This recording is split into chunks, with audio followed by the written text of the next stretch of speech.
സരസ്വതി സമ്മാൻ പുരസ്കാരം ലഭിച്ച ശ്രീ പ്രഭാവർമ്മയ്ക്ക് സഭയുടെ അനുമോദനം. ഇന്ത്യയിലെ പരമോന്നത സാഹിത്യ പുരസ്കാരങ്ങളിൽ ഒന്നായ സരസ്വതി സമ്മാൻ വീണ്ടും ഒരിക്കൽ കൂടി മലയാളത്തിന് ലഭിച്ചിരിക്കുകയാണ്. ഇന്ത്യയിലെ ഏറ്റവും മികച്ച സാഹിത്യകൃതിക്കുള്ള ഈ പുരസ്കാരം കവി പ്രഭാവർമ്മയാണ് നമ്മുടെ കേരളത്തിലേക്കും മലയാള ഭാഷയിലേക്കും എത്തിച്ചത്. രൗദ്ര സ്വാത്വികം എന്ന കൃതിക്ക് ലഭിച്ച ഈ അംഗീകാരത്തിലൂടെ കവി പ്രഭാവർമ്മയ്ക്കൊപ്പം നമ്മുടെ നാടും ഭാഷയും കൂടിയാണ് ആദരിക്കപ്പെടുന്നത്. ക്ലാസിക്കൽ പദവി നേടിയ മലയാള ഭാഷാ സാഹിത്യം ഇന്ത്യയിലെ മറ്റെല്ലാ ഭാഷാ സാഹിത്യങ്ങൾക്കും മുകളിൽ സ്ഥാനം നേടുന്ന മഹത്വത്തിന്റെ ശ്രേഷ്ഠ മുഹൂർത്തമാണിത്. ഹരിവർഷ റായ് ബച്ചനിൽ തുടങ്ങിയ സരസ്വതി സമ്മാൻ ബാലാമണി അമ്മ, അയ്യപ്പ പണിക്കർ, സുഗതകുമാരി എന്നിവർക്കാണ് ഇതിനു മുമ്പ് മലയാളത്തിൽ ലഭിച്ചിട്ടുള്ളത്. കേന്ദ്ര സാഹിത്യ അക്കാദമി അവാർഡ്, ചലച്ചിത്ര ഗാനരചനയ്ക്കുള്ള രജത് കമൽ ദേശീയ പുരസ്കാരം എന്നിവയടക്കമുള്ള ദേശീയ പുരസ്കാരങ്ങൾ മുമ്പും നേടിയിട്ടുള്ള പ്രഭാവർമ്മ സരസ്വതി സമ്മാനിലൂടെ ദേശീയ സാഹിത്യ വ്യക്തിത്വങ്ങളുടെ നിരയിലേക്ക് ഉയർന്നിൽക്കുന്നു എന്നത് ഓരോ മലയാളിക്കും അഭിമാനകരമാണ്. പാരമ്പര്യത്തെയും ആധുനികതയെയും സംയോജിപ്പിക്കുന്ന ശക്തി ചൈതന്യങ്ങളുടെ കണ്ണി എന്ന നിലയിൽ കാവ്യചരിത്രം അടയാളപ്പെടുത്തിയിട്ടുള്ള കാവ്യ വ്യക്തിത്വത്തിനുടമയാണ് പ്രഭാവർമ്മ. ശ്യാമമാധവം പോലുള്ള ശ്രദ്ധേയമായ കാവ്യ ആഖ്യായികളടക്കം അദ്ദേഹത്തിന്റെ ശ്രദ്ധേയമായ നിരവധി കൃതികളുണ്ട്. സരസ്വതി സമ്മാൻ ലബ്ധിയിൽ അദ്ദേഹത്തെ അനുമോദിക്കുന്നു.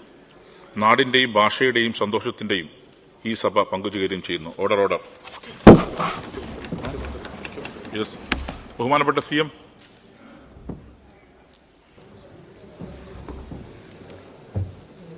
സർ, ഇത് നമ്മുടെ കേരളത്തിന് ലഭിച്ച ഏറ്റവും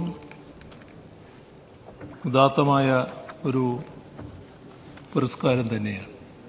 പ്രഭാവർമ്മയിലൂടെ നമ്മുടെ നാടും നമ്മുടെ മലയാള ഭാഷയും ധന്യമാക്കപ്പെട്ടിരിക്കുന്നു എന്നുള്ളതാണ് ഇതിലൂടെ വ്യക്തമാകുന്നത്. അങ്ങ് പ്രകടിപ്പിച്ച എല്ലാ വികാരത്തോടും യോജിക്കുന്നു. പ്രഭാവർമ്മക്ക് ഇനിയും കൂടുതൽ ഇത്തരം സംഭാവനകൾ നൽകാൻ കഴിയുമാറാകട്ടെ എന്ന് ആശംസിക്കുന്നു. നമ്മുടെ പ്രിയങ്കരനായ കവി പ്രഭാവർമ്മയ്ക്ക് കിട്ടിയ പുരസ്കാരം മലയാള ഭാഷയ്ക്കും മലയാള കവിതയ്ക്കും കിട്ടിയ സമ്മാനമായിട്ടാണ് നമ്മളെല്ലാവരും കാണുന്നത്.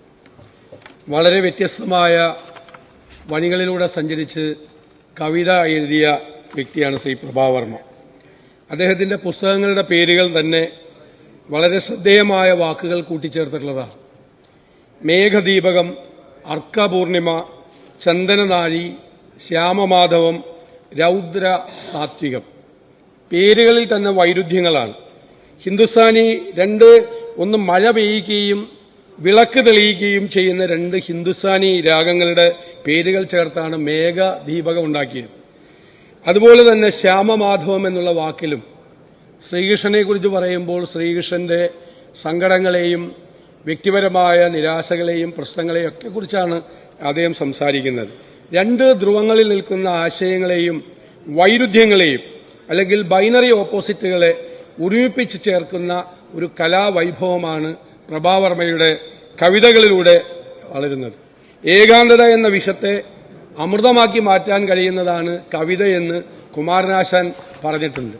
നമുക്കറിയാം, നമ്മുടെ പുരാണ കഥാപാത്രങ്ങളെ ഒരുപാട് പേർ നോവലുകളിലൂടെയും മറ്റും വിശേഷിപ്പിച്ചിട്ടുണ്ട്.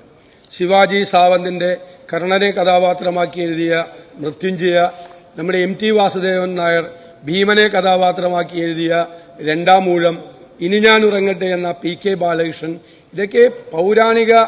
അതുപോലെ ദിവാകരനി എഴുതിയ പാലസ് ഓഫ് ഇല്യൂഷൻസ്, പാഞ്ചാലിയെ കഥാപാത്രമാക്കി എഴുതി. ഇതെല്ലാം പുരാണ കഥാപാത്രങ്ങളെ വളരെ വ്യത്യസ്തമായ രീതിയിൽ പ്ലേസ് ചെയ്തുകൊണ്ട് എഴുതിയ നോവലുകളാണ്. അതുപോലെ തന്നെയാണ് ശ്രീ പ്രഭാവർമ്മയുടെ കവിതകളിലെ ഈ പുരാണ കഥാപാത്രങ്ങളെ അവരുടെ വ്യത്യസ്തമായ വഴികൾ, അവരെ ഇന്നത്തെ സാമൂഹിക ഘടനയിൽ നിന്നുകൊണ്ട് വിമർശിച്ചുകൊണ്ടും എഴുതിയ വളരെ വ്യത്യസ്തമായ കവിതകളാണ്. ആ കവിതയാണ് ഇവിടെ ആദരിക്കപ്പെട്ടിരിക്കുന്നത്.